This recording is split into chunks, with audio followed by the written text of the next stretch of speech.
Halo Bang Bro. Irak, sebuah negara yang terletak di jantung Asia Barat, memiliki nasib yang terjalin erat dengan benang-benang geopolitik Timur Tengah. Di masa silam, negara ini berdiri sebagai pusat pengetahuan dan kebudayaan yang memancarkan sinar keemasan ke seluruh penjuru dunia. Selain warisan budayanya yang cemerlang, Irak juga dikenal sebagai salah satu produsen minyak dan gas terbesar di dunia. Sebelum perang yang dimulai pada tahun 2000, tiga negara ini adalah eksportir minyak terbesar kedua setelah Arab Saudi. Dan cadangan minyaknya memberikan Irak posisi yang sangat penting dalam pasar energi global. Kendati demikian, pada tahun 2003 angin perubahan bertiup sangat dahsyat, membawa badai invasi yang dilancarkan oleh koalisi pasukan dari Amerika Serikat, Inggris, Polandia, serta Australia. Invasi ini telah mengubah wajah Irak dari negeri yang subur dengan sejarah serta kebudayaan menjadi puing-puing kesedihan, kehancuran, serta kehilangan. Pada zaman keemasan Islam yang berlangsung dari abad ke-8 hingga abad ke-13, Baghdad, ibu kota Irak, adalah mahkota yang berkilau di atas tahta peradaban. Tempat lahirnya beragam ide besar dan inovasi yang mengubah arus sejarah. Para ulama, ilmuwan, filsuf, penyair, dan seniman muslim berkumpul untuk berkontribusi pada perkembangan seni serta ilmu pengetahuan. Selama periode ini, Baitul Hikmah atau Rumah Kebijaksanaan didirikan oleh Khalifah Harun ar-Rasyid yang menjadi pusat penerjemahan, penelitian, serta diskusi ilmiah. Di bawah naungan kekhalifahan yang adil dan bijaksana, ilmu pengetahuan dan seni berkembang dengan pesat, memberikan kontribusi yang tidak terukur pada sistem penulisan, matematika, penanggalan, astrologi, serta kode hukum yang kita kenal saat ini. Para ilmuwan muslim seperti Al-Khawarizmi yang dikenal sebagai Bapak Al-Jabar, serta Ibnu Sina dengan karyanya di bidang kedokteran menjadi rujukan utama di Eropa selama berabad-abad. Selain itu, ilmu agama juga berkembang dengan pesat dan menjadi aspek terpenting dalam kehidupan intelektual serta spiritual masyarakat. Kajian agama di masa itu meliputi berbagai bidang seperti tauhid, fikih, hadis, serta sejarah dan biografi Nabi Muhammad. Para ulama serta intelektual muslim mengembangkan ilmu kalam yang merupakan teologi Islam untuk menjelaskan dan membela ajaran-ajaran Islam melalui argumentasi rasional. Mereka juga menulis tafsir yang mendalam untuk menjelaskan ayat-ayat Al-Quran. Selain itu, ilmu hadis juga berkembang menjadi disiplin ilmiah yang sangat ketat, di mana para ulama mengumpulkan, memverifikasi, serta menggolongkan ribuan hadis berdasarkan tingkat kepercaya serta rantai penyebarannya. Kendati demikian, kejayaan masa lalu yang bagi sebuah bintang yang bersinar di angkasa hancur lebur dalam genggaman zaman modern yang penuh dengan luka. Invasi brutal yang dilancarkan oleh Amerika Serikat, Inggris, Australia, dan Polandia menghancurkan segala impian, mengubahnya menjadi puing-puing penderitaan. Tujuan invasi yang dilakukan oleh Amerika dan sekutunya diklaim sebagai upaya untuk melucuti senjata pemusnah massal. Irak mengakhiri dukungan Saddam Hussein terhadap terorisme serta membebaskan rakyat Irak dari tirani yang menekan mereka. Selain retorika ini, Presiden Bush dengan gigih menyiratkan adanya hubungan antara rezim Saddam Hussein dengan organisasi teroris seperti Al-Qaeda yang telah melancarkan serangan teror yang mengguncang Amerika Serikat pada tanggal 11 September tahun 2001. Strategi ini telah menciptakan kesan yang keliru di mata publik. Amerika membangun propaganda yang memanipulasi persepsi bahwa ada hubungan langsung antara tragedi 11 September dengan Saddam Hussein. Akibatnya, dalam jajak pendapat yang dilakukan CBS pada bulan Januari tahun 2003, sebanyak 64% orang Amerika memberikan dukungan penuh terhadap aksi militer di negeri Irak. Sementara itu, 85% percaya bahwa Saddam Hussein memiliki senjata pemusnah massal. Di sisi lain, dalam jajak pendapat yang dilakukan pada Maret 2003, 54% warga Inggris juga menyetujui tindakan militer yang sama.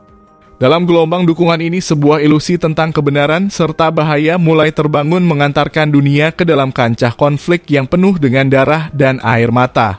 Kendati demikian, di balik retorika megah dan janji yang dihembuskan, invasi tersebut dikecam oleh sejumlah sekutu lama Amerika Serikat. Pemerintah Prancis, Jerman, dan Selandia Baru dengan suara tegas menolak klaim yang didasarkan pada bukti yang salah dan meragukan, di mana mereka mengesankan bahwa tidak ada senjata pemusnah massal yang ditemukan di negeri Irak. Kofi Annan, Sekretaris Jenderal PBB saat itu dengan lantang menyebut invasi tersebut sebagai tindakan ilegal menurut hukum internasional serta pelanggaran berat terhadap piagam PBB. Sementara itu, tim inspeksi PBB tidak menemukan bukti nyata tentang senjata pemusnah massal.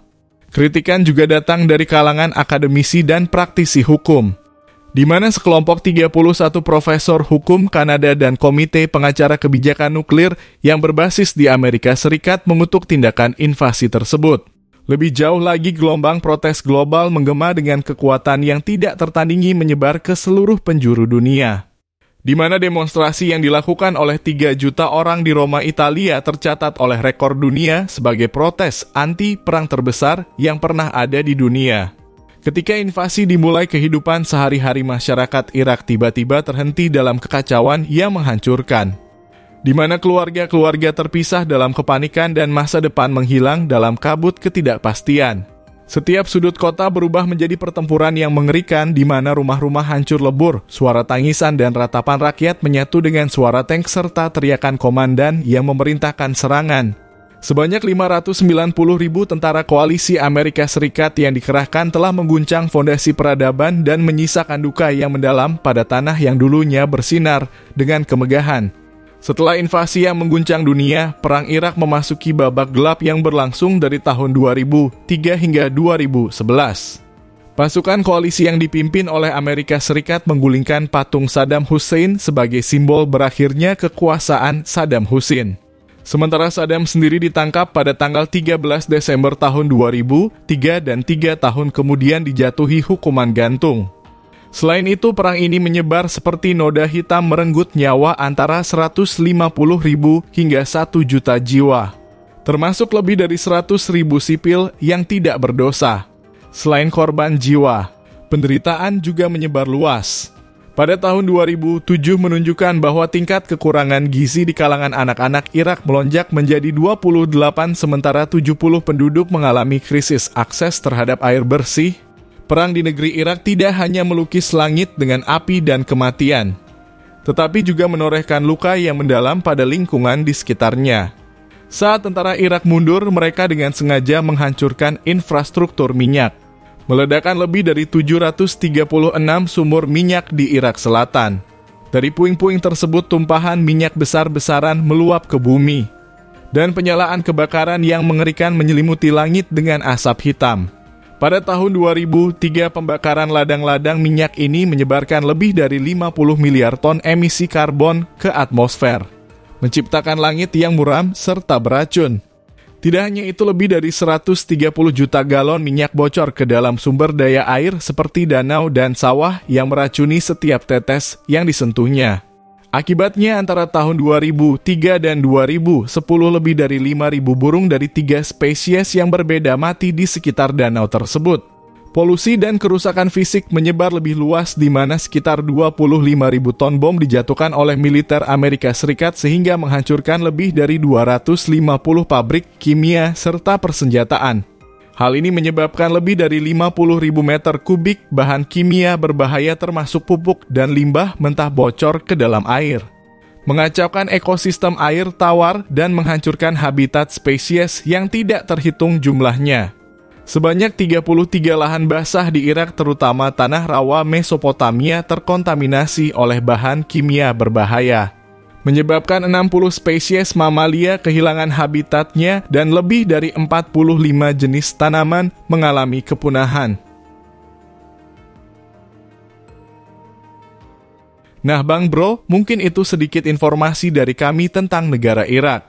Jika ada kesalahan dalam penyampaian video, mari kita diskusi bersama di kolom komentar. Dan jika kalian menyukai video kami, silahkan like, komen, subscribe. Terima kasih sudah menonton channel kami. Sampai bertemu di video kami selanjutnya.